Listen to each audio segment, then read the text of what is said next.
Hello friends, എല്ലാവർക്കും gardening ഷെഫിൻ്റെ പുതിയ വീഡിയോയിലേക്ക് സ്വാഗതം.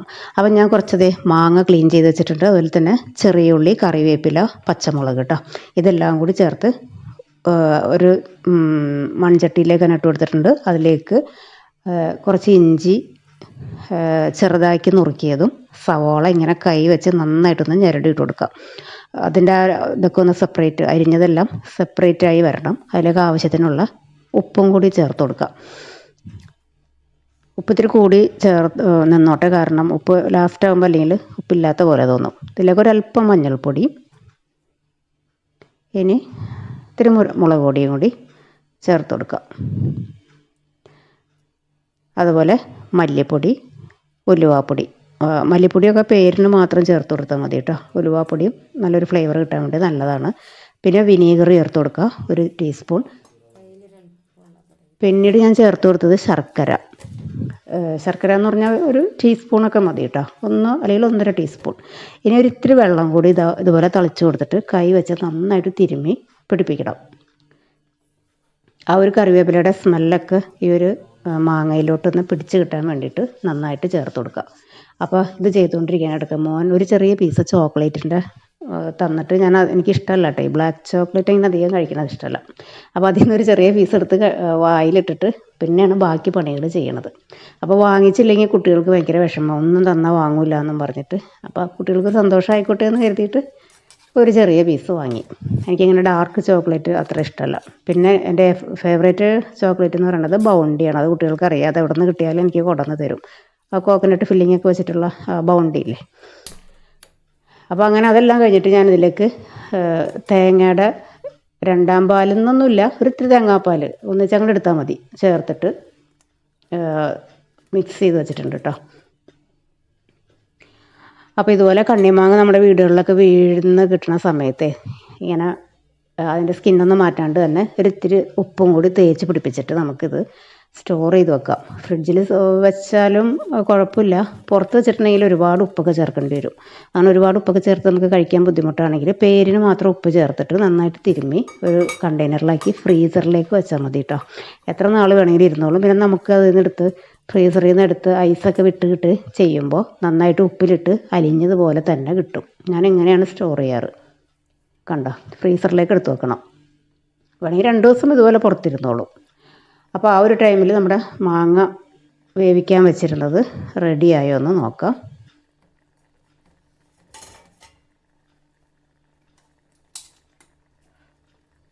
നല്ല ചൂട്.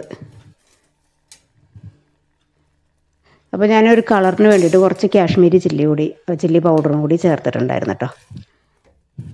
കളർ വലിയ കുഴപ്പമൊന്നുമില്ല, എങ്കിലും അത്ര നല്ലൊരു റെഡ് കളറൊക്കെ കിട്ടണമെന്നുണ്ടെങ്കിൽ കാശ്മീരി ചില്ലി പൗഡർ ചേർത്ത് കൊടുത്താൽ മതി. എരിവൊന്നും കൂടി പോവില്ല. അപ്പോൾ അത് അത്യാവശ്യം നല്ല രീതിയിൽ വെന്ത് വന്നിട്ടുണ്ട്. ഇനി ഇതിലേക്ക് കട്ടിയുള്ള കുറച്ച് തേങ്ങാപ്പാൽ. ഇപ്പം ഞാൻ ഒരു മാങ്ങയിൽ മാത്രമേ ചെയ്യണുള്ളൂ കേട്ടോ. അപ്പോൾ അതുകൊണ്ട് തന്നെ ക്വാണ്ടിറ്റി വളരെ കുറച്ച് എല്ലാം എടുത്തിട്ടുള്ളൂ.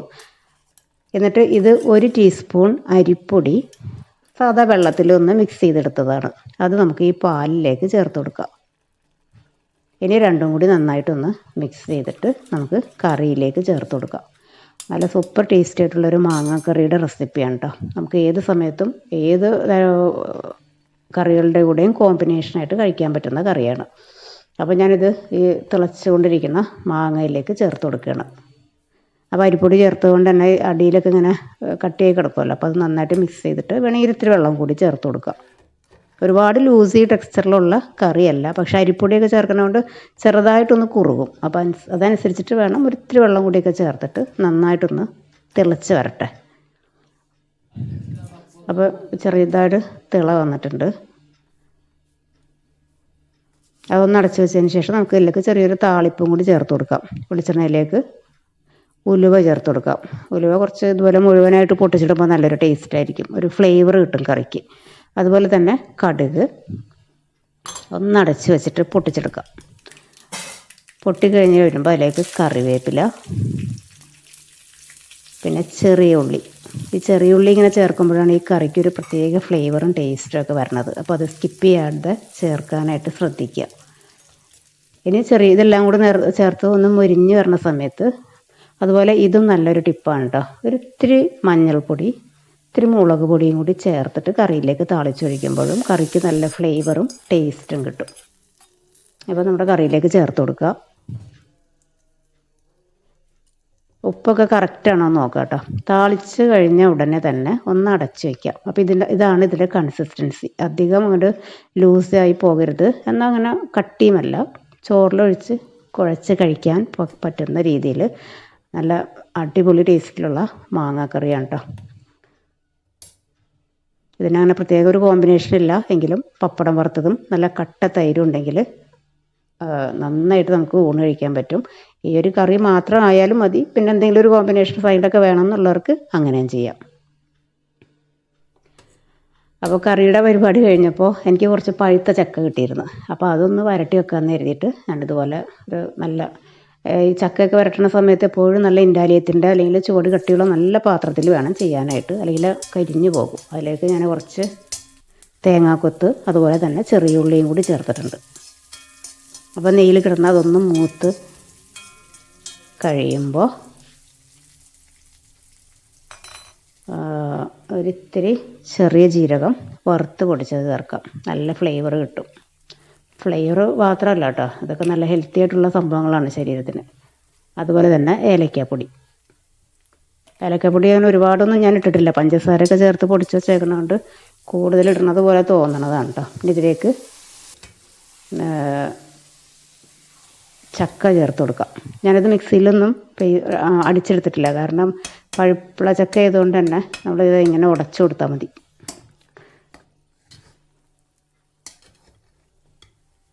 ചൂടി കിടന്നിട്ട് നന്നായിട്ടൊന്ന് മെൽറ്റായി വന്നോളൂ. മിക്സിയിലൊന്നും അടിച്ചു കൊടുക്കേണ്ട ആവശ്യമില്ല ഈ ഒരു ചക്ക.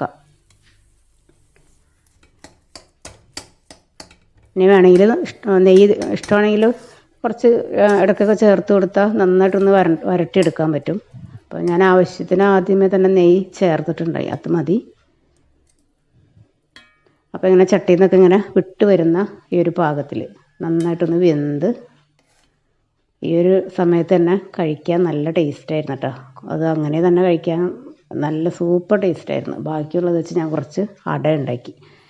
ഇത് ഞാനിപ്പോൾ ഗോതമ്പ് പൊടിയും എല്ലാം ചേർത്ത് ശർക്കരയും അത് മിക്സ് ചെയ്യേണ്ടത് ഞാനത് കാണിച്ചില്ല, വീഡിയോ അത് ശരിയായി വന്നിട്ടില്ല. അപ്പോൾ ഗോതമ്പ് പൊടിയിലേക്ക് നമ്മുടെ ചക്കയുടെ ഇത് ചേർത്ത് പിന്നെ ശർക്കര പാനി കുറച്ച് ചേർത്തിട്ടുണ്ട്.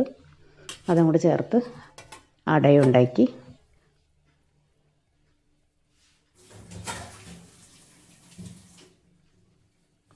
സ്റ്റീമറിലേക്ക് ഒരു കുറച്ച് ഇലകൾ മാത്രമേ ഞാൻ ഉണ്ടാക്കിയുള്ളൂ കേട്ടോ. അപ്പോൾ അത് സ്റ്റീമറിൽ വെള്ളം വെച്ച് ഒരു 7 മിനിറ്റൊക്കെ ഒന്ന് റെഡിയാക്കുമ്പോഴേക്കും അട റെഡിയായി കിട്ടും. അപ്പോൾ അതങ്ങനെ 7 മിനിറ്റിന് ശേഷം ഞാൻ തുറന്ന് നോക്കിയിട്ടുണ്ടായിരുന്നു കേട്ടോ. ആ വെള്ളം വീഴാണ്ട് പെട്ടെന്ന് എടുത്ത് ആ മൂടിയിലുള്ള വെള്ളം തുടച്ച് മാറ്റിക്കളയണം. അപ്പോൾ നല്ല സൂപ്പർ ടേസ്റ്റി ആയിട്ടുള്ള ചക്ക അടയും റെഡി ആയിട്ടുണ്ട്. അപ്പോൾ ഈവനിങ്ങിന് വേണ്ടിയിട്ട് അത് ചായക്ക് കഴിക്കാമല്ലോ എന്ന് കരുതി ഇതിൻ്റെ കൂടെ കറി ഉണ്ടാക്കിയതിൻ്റെ കൂട്ടത്തിൽ തന്നെ അങ്ങോട്ട് ചെയ്ത് വെച്ചതേ ഉള്ളൂ കേട്ടോ. ചക്ക വരട്ടിയൊക്കെ ഇങ്ങനെ ഫ്രീസറിലൊക്കെ സൂക്ഷിച്ച് വെച്ചിട്ടുണ്ടെങ്കിൽ നമുക്ക് ഇതുപോലെ തോന്നുന്ന സമയത്ത് ഇടനില കയ്യിലുണ്ടെങ്കിൽ നമുക്ക് പെട്ടെന്ന് റെഡി ആക്കി എടുക്കാവുന്നതേ ഉള്ളൂ. കണ്ടോ, നല്ല സൂപ്പർ സോഫ്റ്റ് ആയിട്ടുള്ള ചക്ക അട റെഡി ആയിട്ടുണ്ട്. അപ്പോൾ ഇത്രയേ ഉള്ളൂ ഇന്നത്തെ വീഡിയോ കണ്ടുകൊണ്ടിരിക്കുന്ന സമയത്ത് നിങ്ങൾക്ക് വീഡിയോ ഇഷ്ടപ്പെടുകയാണെങ്കിൽ മറക്കാതെ തന്നെ ഒന്ന് ലൈക്ക് ചെയ്തിട്ട് പോകണം കേട്ടോ. അതുപോലെ വീഡിയോ മറ്റുള്ളവർക്കൊക്കെ ഒന്ന് ഷെയർ ചെയ്ത് കൊടുക്കുക. നല്ല ആദ്യം ഉണ്ടാക്കി കാണിച്ച കറിയാണെങ്കിലും നല്ല സൂപ്പർ ടേസ്റ്റി ആയിട്ട് പച്ചമാങ്ങ കയ്യിൽ കിട്ടുന്ന സമയത്ത് നമുക്ക് എളുപ്പത്തിൽ ചെയ്ത് നോക്കാൻ പറ്റുന്ന നല്ലൊരു കറിയാണ്. അപ്പോൾ അടുത്ത വീഡിയോയിൽ കാണുന്നത് വരെ താങ്ക് യു.